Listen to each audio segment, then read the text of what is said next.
जय श्री श्याम।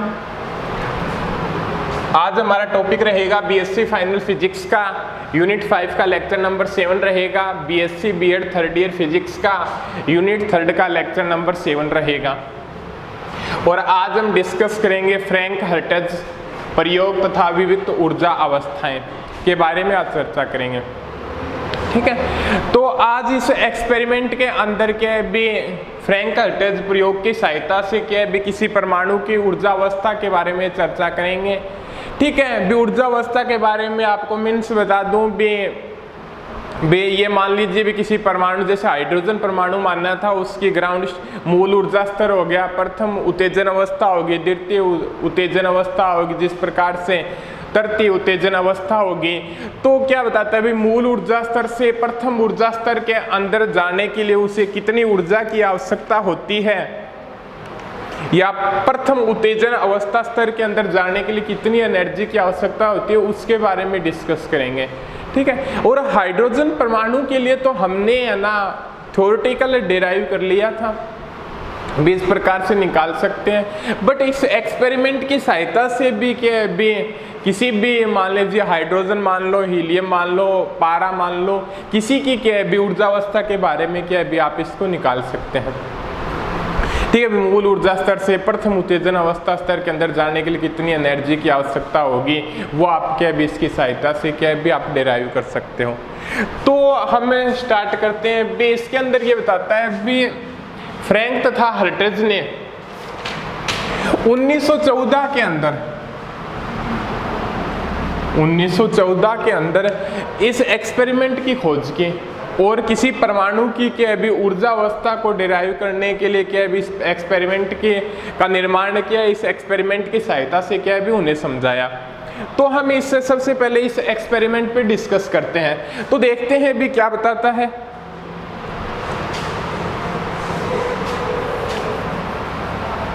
इस एक्सपेरिमेंट के अंदर क्या होती है भी एक कांच की ट्यूब होती है, ये मान लो क्या है भी ग्लास ट्यूब। ठीक है, ये क्या होती है भी ग्लास ट्यूब होती है, और इसके अंदर जो सी लगा हुआ है वो क्या भी कैथोड का कार्य करता है। तो एक तो क्या भी इस एक्सपेरिमेंट के अंदर क्या भी एक ग्लास की ट्यूब होती है, ठीक है, और इसके अंदर जो सी लगा हुआ है वो क्या भी कैथोड का कार्य करता है। और यहाँ पे सी को क्या भी नेगेटिव से जोड़ा गया है। ठीक है, जो B1 बैटरी लगी है उसके नेगेटिव सिरे से क्या भी जोड़ा गया है। और यहाँ पे F फिलामेंट लगा हुआ है, जिसके कारण क्या भी एक मिनट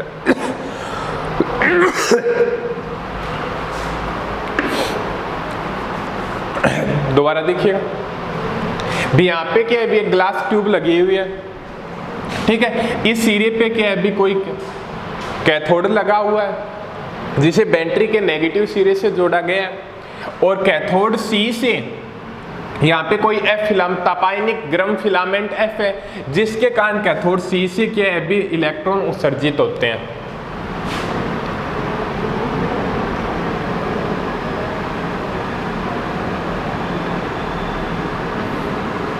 भी यहाँ से क्या है भी नेगेटिव सिरे जुड़ने के कारण कैथोड से क्या है भी गर्म फिलामेंट की सहायता से क्या होते हैं भी इलेक्ट्रॉन क्या होते हैं भी उत्सर्जित होते हैं। ठीक है, उसके बाद में हम देखते हैं भी और ये इलेक्ट्रॉन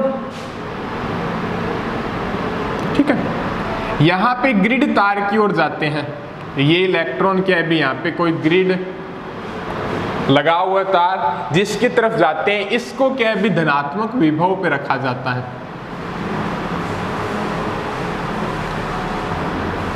धनात्मक विभव पे रखा जाता है, ठीक है, पॉजिटिव से। और ये क्या है भी धनात्मक विभव की ओर क्या है भी गति करते हैं, जिसके कारण क्या है भी इन इलेक्ट्रॉनों की ऊर्जा क्या हो जाती है भी गतिज ऊर्जा। इलेक्ट्रॉनों की गतिज ऊर्जा EV1। यही होता है भाई। एक फैक्टर पढ़ा था अभी, इलेक्ट्रॉन गतिज ऊर्जा 1/2 mv² equal to qv। q वहाँ पे चार्ज और v वहाँ पे क्या है भी विभवांतर है। तो यहाँ पे v1 दिया हुआ है और e क्या है भी इलेक्ट्रॉन का क्या है भी चार्ज हो गया, ev1 हो जाएगी। क्लियर? दोबारा मैं बता दूं भी, एक ग्लास ट्यूब है, ग्लास ट्यूब के अंदर क्या है भी यहाँ पे कोई कैथोड लगा हुआ है जिसको नेगेटिव सिरे से कनेक्ट किया गया है। तापायनिक जब इस कैथोड को क्या है भी किसी फिलामेंट की सहायता से गर्म करते हैं तो यहाँ से क्या है भी इलेक्ट्रॉन उत्सर्जित होते हैं और ये इलेक्ट्रॉन क्या है भी गति करते हैं और इनकी जो वेलोसिटी होगी वो वेलोसिटी क्या हो जाएगी भी, गतिज ऊर्जा क्या हो जाएगी भी qv हो जाएगी या 1/2 mv² होगी। दोनों फैक्टर क्या है भी बराबर है, ये चीज़ हम पढ़ चुके हैं। तो यहाँ पे इसकी गतिज ऊर्जा क्या हो जाएगी भी, विभवांतर v1 है और चार्ज क्या है भी e है तो ev1 हो जाएगी। उसके बाद में आगे बताता है भी, और ये क्या है भी v1 है, ये क्या है भी धनात्मक सिरे हैं, धनात्मक सिरे की तरफ क्या करते हैं भी गति करते हैं भी। वो तो पता ही होगा, ये पॉजिटिव है नेगेटिव है तो पॉजिटिव क्या अट्रैक्शन फोर्स हो जाएगा, ठीक है, इसकी तरफ गति करते हैं। उसके बाद में क्या है भी यहाँ पे एक P भी रखा गया है, वो भी क्या है भी धनात्मक विभव का कार्य करता है। यहाँ पे P भी है, वो भी क्या करता है भी धनात्मक विभव का कार्य करता है, जिसके कारण क्या होते हैं भी यहाँ से निकलने वाले इलेक्ट्रॉन इसके ऊपर क्या हो जाते हैं भी इकट्ठे हो जाते हैं। इलेक्ट्रॉन क्या हो जाते हैं भी इसके ऊपर इकट्ठे हो जाते हैं। उसकी सहायता से क्या है भी धारा के मान को क्या है भी कैलकुलेट कर लिया जाता है, धारा के मान को कैलकुलेट कर लिया जाता है, ठीक है। और धारा का मान किसके ऊपर डिपेंड करता है भी, और जो धारा का मान है वो किसके ऊपर डिपेंड करता है, नंबर ऑफ इलेक्ट्रॉनों की संख्या पे। नंबर ऑफ इलेक्ट्रॉनों की संख्या जितनी ज्यादा होगी धारा का मान उतना ही ज्यादा होगा। नंबर ऑफ इलेक्ट्रॉनों की संख्या क्या है भी जितनी कम होगी धारा का मान क्या होगा भी उतना ही कम होगा, ठीक है। अब थोड़ा सा देखिएगा भी यहाँ से धारा प्रवाहित होती है। अब दूसरी बात ये बताता है भी एक कंडीशन और भी रखी जाती है, थोड़ा आपको उसके बाद में फिर थोड़ा आपको और डिफाइंड कर देंगे। एक कंडीशन ये रखी जाती है भी यहाँ पे जो P पर जो धनात्मक विभव का मान है वो क्या है भी G के धनात्मक विभव से क्या है भी कुछ कम रखा जाता है। मीन्स क्या है भी कम क्यों रखा जाता है उसके बारे में भी आपको बता देंगे आगे अच्छी तरीके से। बट यहाँ पे ये बताता है भी P के ऊपर जो धनात्मक विभव का मान है वो G के धनात्मक विभव से क्या है भी कुछ कम रखा जाता है। तो यहाँ पे P के ऊपर धनात्मक विभव का मान है V2 मान लो, और वो G से कितना कम V1 माइनस डेल V कुछ कम रखा जाता है। और डेल V यहाँ पे क्या है भी अल्प मंदक विभव, अल्प मंदक विभव। और यहाँ पे जो एक कंडीशन और भी रख सकते हैं भी V1 क्या है भी काफी ज्यादा ग्रेटर देन है डेल V से, भी कुछ स्मॉल सा ही चेंज होता है। और यहाँ पे डेल V आप मान सकते हो 0.5 वोल्ट, ठीक है, क्लियर हो गया। अब उसके बाद में क्या बताता है भी यहाँ पे अल्प मंदक विभव क्या कार्य करता है भी, जो इलेक्ट्रॉनों की गतिज ऊर्जा है उसको क्या है भी कुछ फैक्टर क्या कर देता है भी कम कर देता है। भी यहाँ पे V1 लगा हुआ तो eV1 है, तो ये कुछ क्या है भी यहाँ पे V2 है तो इसकी ऊर्जा को क्या है भी कुछ न कुछ थोड़ा बहुत क्या कर देगा भी उसको कम कर देगा। भी यहाँ पे क्या है भी यहाँ पे V2 विभव का काम ये है भी यहाँ पे धनात्मक विभव कम करने का काम ये है कि यहाँ पे जो डेल V है वो यहाँ से आने वाले इलेक्ट्रॉनों को क्या है कुछ कम, उनकी गतिज ऊर्जा को क्या कर देता है भी कुछ कम कर देता है, ठीक है। या भी अल्प मंदक विभव हो गया, भी जो इलेक्ट्रॉन गुजरते हैं उनको क्या है भी कुछ उसकी स्पीड क्या कर देगा भी कम कर देगा। क्लियर है? एक बार और बता दें भी, फिर उसके बाद में क्या है भी किसी परमाणु के बारे में लेके हम स्टार्ट करते हैं। देखिएगा यहाँ पे कोई ग्लास ट्यूब है, ठीक है, और यहाँ पे क्या है भी कोई कैथोड लगा हुआ है, ठीक है। और जब कैथोड को क्या भी किसी गर्म फिलामेंट के नज़दीक रखते हैं तो तापायनिक उत्सर्जन द्वारा इलेक्ट्रॉन क्या होते हैं भी उत्सर्जित होते हैं, क्योंकि इसको नेगेटिव सिरे से जोड़ा गया है। और ये इलेक्ट्रॉन क्या है भी गति करते हैं और इनकी गतिज ऊर्जा क्या हो जाएगी भी आपकी ev1 हो जाएगी, ठीक है, इनकी गतिज ऊर्जा। अब यहाँ पे आगे बताता है भी कोई धनात्मक विभव रखा जाता है, ठीक है, जिसके कारण के भी इलेक्ट्रॉन इस धनात्मक विभव की तरफ गति करते हैं अट्रैक्शन फोर्स के कारण, ठीक है। अब क्या बताता है भी P को भी क्या भी धनात्मक विभव से रखा जाता है, तो जिसके कारण क्या भी कुछ इलेक्ट्रॉन क्या भी इस P की तरफ भी चले जाते हैं, ठीक है। और जिसके कारण क्या है यहाँ पे नंबर ऑफ इलेक्ट्रॉन उपस्थित हो जाते हैं, जिसके कारण क्या है परिपथ में धारा प्रवाहित होती है, जिसको क्या है एमीटर के द्वारा क्या है माप लिया जाता है, ठीक है। और धारा का मान क्या होता है भी नंबर ऑफ इलेक्ट्रॉनों की संख्या पे डिपेंड करता है। जितने ज्यादा नंबर ऑफ इलेक्ट्रॉनों की संख्या होगी उतनी ही धारा क्या है परिपथ में प्रवाहित होगी। अब दूसरी कंडीशन ये रखा, बात और बता दे भी यहाँ पे एक कंसेप्ट जो सोचने वाली बात ये है भी यहाँ पे इसकी सहायता से भी क्या हम अच्छे तरीके से डिराइव करेंगे। सोचने वाली बात ये है हमारे सामने कि यहाँ पे जो P का धनात्मक विभव है वो G के विभव से क्या भी कुछ कम रखा जाता है, ठीक है।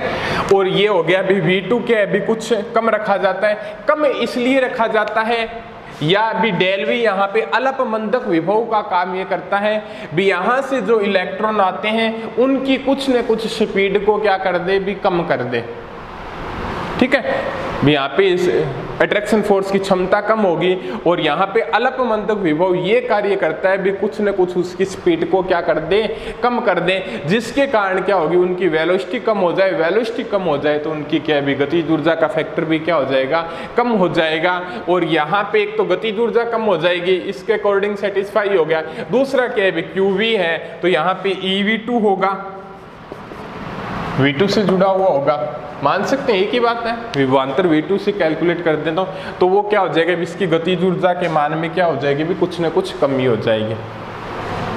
क्लियर है यहाँ तक। अब उसके बाद में आगे देखते हैं।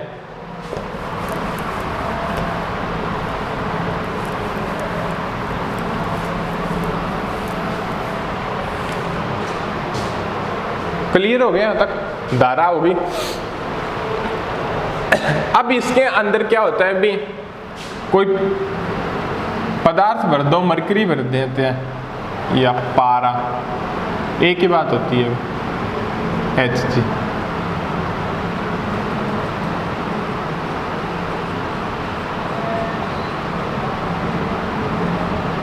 ठीक है। अब इसके अंदर क्या है भी पारा भर दिया जाता है। अब ये बताता है भी सेम प्रोसेस उसको ही लेके करते हैं।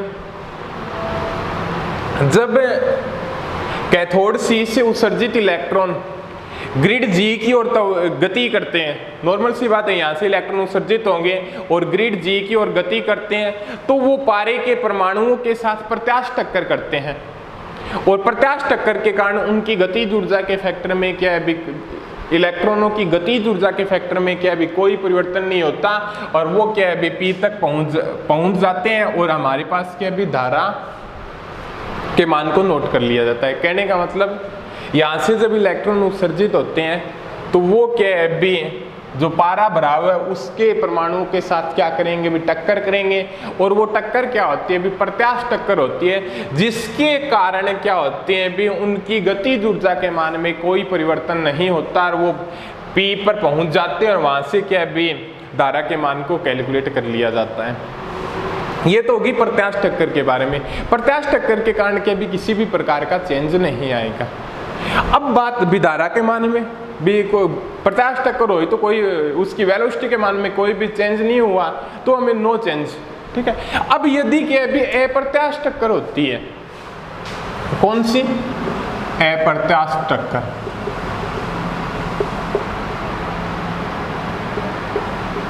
अप्रत्यास्थ टक्कर के अंदर क्या होता है भी उनकी वेलोसिटी का मान क्या हो जाता है भी कम हो जाता है।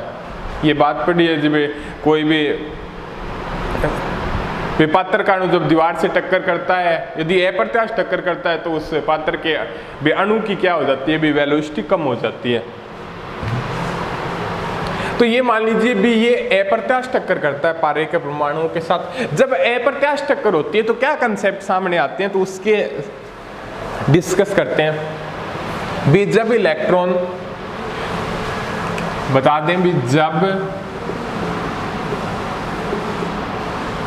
कैथोड C से उत्सर्जित इलेक्ट्रॉन, सीधा लिखते हैं, पारे के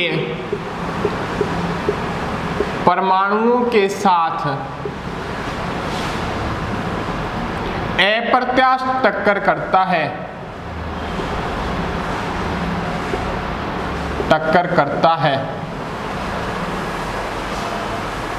तो ऊर्जा अंतराल, यदि प्रत्याश टक्कर करता है तो किसी भी प्रकार का चेंज नहीं होगा वेलोसिटी के अंदर, ठीक है। और यदि पारे के परमाणु के साथ अप्रत्याश टक्कर करता है तो ऊर्जा अंतराल E के बराबर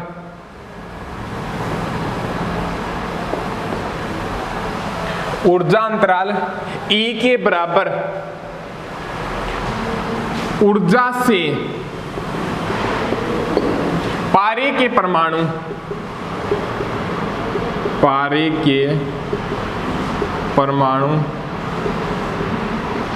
मूल ऊर्जा स्तर से प्रथम उत्तेजन अवस्था स्तर में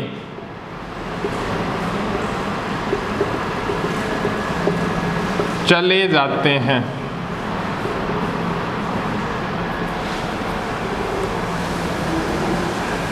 जिसके कारण इलेक्ट्रॉन की गतिज ऊर्जा में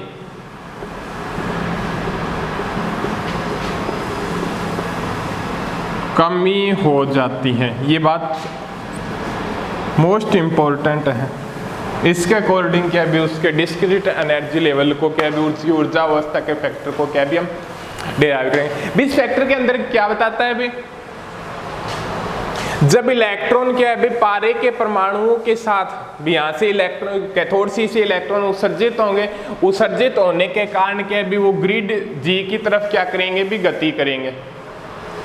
यही बात है, यहाँ से इलेक्ट्रॉन उत्सर्जित होंगे, इलेक्ट्रॉन उत्सर्जित होने के साथ क्या है वो यहाँ पे जो ग्रिड लगा हुआ है इसकी तरफ क्या करेंगे भी गति करेंगे, क्योंकि इसके ऊपर धनात्मक आवेश है। जब ग्रिड G की तरफ गति करते हैं तो बीच में वो पारे के परमाणुओं के साथ क्या करते हैं भी टक्कर करते हैं। और पारे के परमाणु, जब इलेक्ट्रॉन पारे के परमाणुओं के साथ प्रत्याश टक्कर करते हैं या प्रत्याश टक्कर करता है तो ऊर्जा अंतराल E के बराबर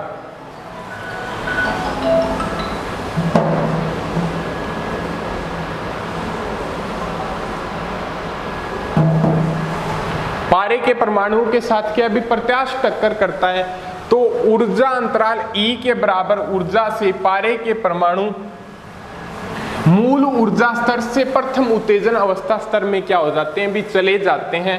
जिसके कारण इलेक्ट्रॉनों की गतिज ऊर्जा में क्या हो जाती है भी कमी हो जाती है।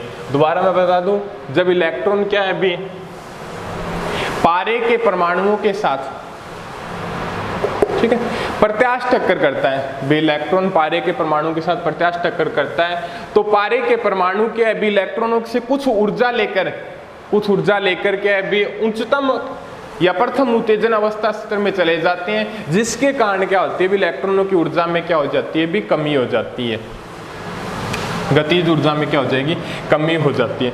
अब क्या है भी ये बात आई अपने सामने।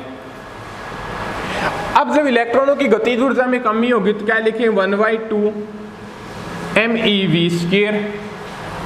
यही होगा। गतिज ऊर्जा वहां पे क्या मानी थी भी EV1 थी।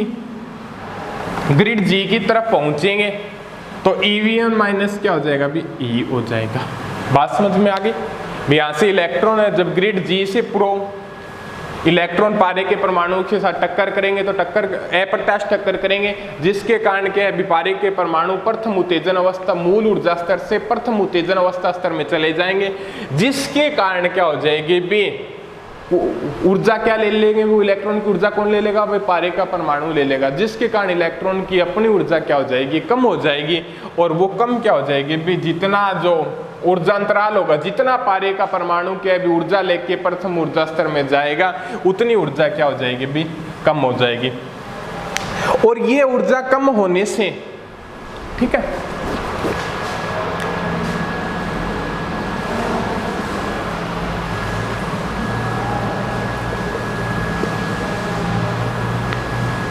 अब ये ऊर्जा कम होने से हमारे पास क्या फैक्ट सामने आएगा वो देखते हैं अभी।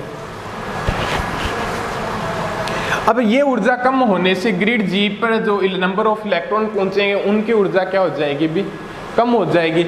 और ये ऊर्जा इतनी कम हो जाएगी वो पी तक नहीं पहुंच पाएंगे, नंबर ऑफ इलेक्ट्रॉन क्या भी पी तक नहीं पहुंच पाएंगे, जिसके कारण धारा के मान में क्या हो जाएगी भी कमी हो जाएगी। बात क्लियर है। अब क्या है भी उसके बाद में अब ग्राफ प्लॉट करते हैं और उसके बाद में देखते हैं भी किस प्रकार से क्या है भी विविक्त ऊर्जा स्तर आता है। एक बार और देखिएगा भी यहाँ से क्या है भी पारे के परमाणु के साथ इलेक्ट्रॉन टकराएंगे, टकराने के कारण क्या भी पारे के परमाणु मूल ऊर्जा स्तर से प्रथम उत्तेजन अवस्था स्तर में चले जाते हैं, जिसके कारण क्या हो जाएगा भी इलेक्ट्रॉन की गतिज ऊर्जा में क्या हो जाएगी भी कमी हो जाएगी। और इलेक्ट्रॉनों की गतिज ऊर्जा में कमी होने के कारण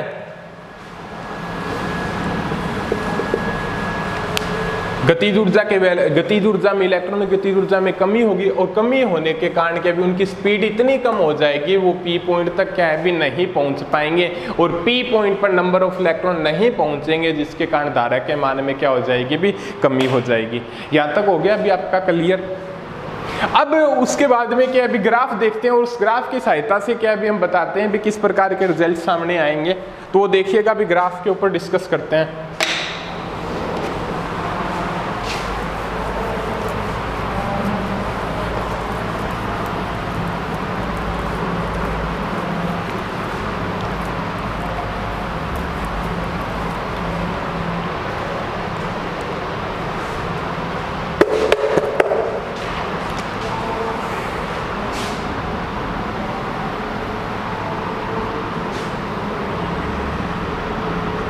एक बार और बता देंगे आपको लास्ट में। ग्राफ खींचते हैं भी अपने धारा मिली एम्पियर में और विभवांतर V1 में, ठीक है। यूनिट क्या है भी ये वोल्ट में दी हुई है और ये 0, 100,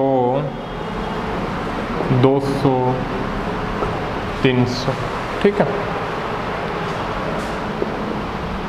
5, 10, 15।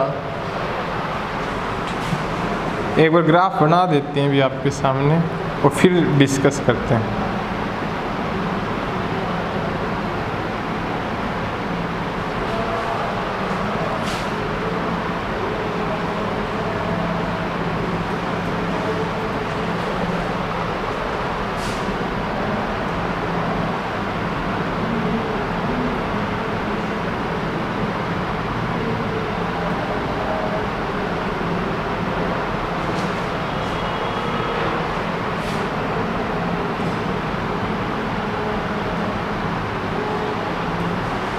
चलो ये इसके बाद के यहाँ से समझ में आ जाएगा आपके सामने। वैसे बता दूं भी ये तो क्या है भी आपका 4.9 पे है और ये है भी आपका 9.8 वोल्ट के ऊपर। अब क्या है इस ग्राफ के अंदर आपको क्या बताता है भी वो देखते हैं। जैसे जैसे ग्रिड V1 का मान क्या है भी इंक्रीज करते हैं, वैसे वैसे धारा का मान क्या होता है भी इंक्रीज होता है, ठीक है। और 4.9 वोल्ट पे मैक्सिमम हो जाता है। फिर एकदम क्या है भी ग्रिड V1 का मान इंक्रीज करते हैं तो ये क्या हो जाता है भी डिक्रीज हो जाता है, ठीक है।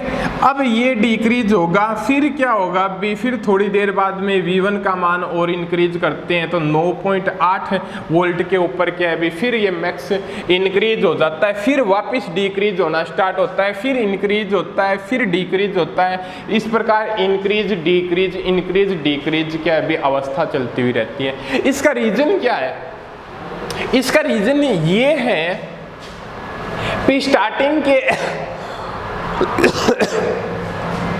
बी यहाँ पे क्या है, बी नंबर ऑफ इलेक्ट्रॉन्स है, ठीक है, हो गए। इसका V1 का मान इंक्रीज करते हैं तो नंबर ऑफ इलेक्ट्रॉन्स क्या है, भी पारे के परमाणुओं के साथ टकराएंगे, ठीक है। तो टकराने के पश्चात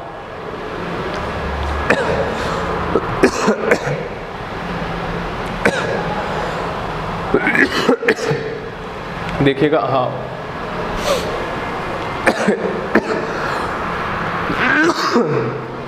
आप देखिएगा भी यहां से स्टार्टिंग के अंदर इनको इंक्रीज करते हैं तो यहां से क्या है, भी नंबर ऑफ इलेक्ट्रॉन्स पारे के परमाणुओं के साथ टकराएंगे। 4.9 वोल्ट से पहले की कंडीशन है, तो टकराएंगे तो टकराने के पश्चात क्या है, भी पारे के परमाणुओं को इतनी ऊर्जा नहीं मिल पाती है कि वो प्रथम ऊर्जा स्तर के अंदर चले जाएं। भी पारे के परमाणुओं को क्या है, भी इलेक्ट्रॉनों के द्वारा इतनी ऊर्जा नहीं मिल पाती है कि वो प्रथम ऊर्जा स्तर के अंदर चले जाएं। और जब प्रथम ऊर्जा स्तर के अंदर नहीं जा सकते हैं, नहीं जाएंगे, तो वो टक्कर क्या होगी, भी प्रत्याश टक्कर के रूप में मानी जाती है। भी उत्तेजित नहीं हो सकते तो वो टक्कर क्या कहलाएगी, प्रत्याश टक्कर कहलाएगी, जिसके कारण क्या है, भी कुछ इलेक्ट्रॉन भी कम वोल्टेज होगी, ठीक है। पहले 4.9 वोल्ट से कम है तो पारे के परमाणु के भी वो प्रथम ऊर्जा ग्राउंड स्टेट से क्या है, भी इलेक्ट्रॉनों की ऊर्जा 4.9 वोल्ट से कम है, तो उस कंडीशन के अंदर क्या है, भी पारे के परमाणु मूल ऊर्जा स्तर से उच्च ऊर्जा प्रथम उत्तेजन अवस्था स्तर में नहीं जा पाएंगे, तो वो टक्कर क्या होगी, भी प्रत्याश टक्कर होगी। तो उस कंडीशन के अंदर क्या है, भी इनकी वेलोसिटी के मान में क्या है, भी किसी भी प्रकार का क्या होगा, भी चेंज नहीं होगा, ठीक है। अब ये बताता है भी जब धीरे धीरे वोल्टेज को इंक्रीज करते हैं, भी कम वोल्टेज होती है, तो उस कंडीशन के अंदर क्या है, भी ये जो ग्रिड लगा हुआ है जी, वो कुछ इलेक्ट्रॉनों को आकर्षित करता है, जिसके कारण यहाँ पे कुछ इलेक्ट्रॉन यहाँ आते हैं तो धारा का मान क्या होता है, भी कम होता है। और जैसे जैसे क्या है, भी नंबर ऑफ इलेक्ट्रॉनों की संख्या ज्यादा, भी वोल्टता का मान इंक्रीज करते हैं, तो इसके जी के जो आकर्षित करने की दर है वो क्या हो जाएगी, भी ज्यादा हो जाएगी। और आकर्षित करने की दर ज्यादा होगी तो नंबर ऑफ इलेक्ट्रॉन्स क्या होंगे, भी इस ग्रिड जी की तरफ ज्यादा आएंगे। वो तो ये ग्रिड जी की तरफ ज्यादा आएंगे तो वो पी की तरफ भी क्या जाएंगे, भी ज्यादा ही जाएंगे। तो यहाँ पे धारा का मान क्या होता है, भी इंक्रीज होता हुआ जाता है, ठीक है। अब उसके बाद में ये आता है भी 4.9 वोल्ट की कंडीशन के ऊपर क्या होता है, भी आपके सामने 4.9 वोल्ट की कंडीशन के ऊपर पहुंचने के बाद क्या है, भी इसका जो धारा का मान क्या हो जाता है, भी एकदम डिक्रीज हो जाता है। और ये डिक्रीज क्यों होता है, इसके बारे में डिस्कस करते हैं भी अपने अगले लेक्चर के अंदर।